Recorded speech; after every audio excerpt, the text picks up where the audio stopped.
Tāpat redzēt pusiem. Labrīt! Labrīt! Ko to sesijas rīkotājiem šodien nav jābūt komandējumā? Mēs tagad iezīmējamies Mēs komandējumā.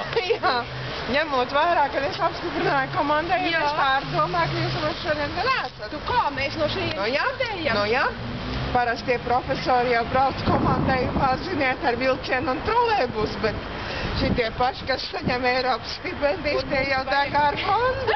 Kur vajag, kur mums vajag, tur trolēbus neved. Nu jā, tā jau ir. Nu laimīgi, lai jums Paldies, paldies! Sastāstīs Miķelpers. Mērķi un uzdevumu. No šeit. Šeit mērķi un uzdevumu stāstīšana vienmēr ir radījusi nelielu grūtības. Tātad mēs braucam 4 dienām lauku darbā. Lauku darbā, nevis lauku darbā.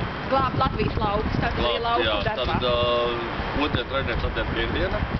Ar šo mašīnu, ko es neredzētu, bet tas nebūtu svarīgi.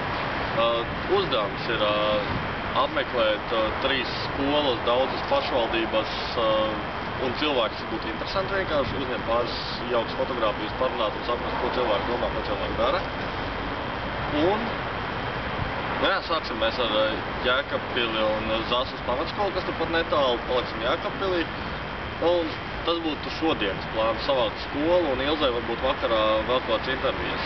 Es domāju, ka vakarā mēs arī par to sniegsim atskaiti, jo tad tas ir skaidrs. Bet teikt uzdevums ir 2,5 stundās nokļūt līdz Jēkabpilī, kam nevajadzētu būt grūti, bet es atcerējos, ka ceļi ir apladojuši. Tā kā brauksim prātīgi, bet ātri.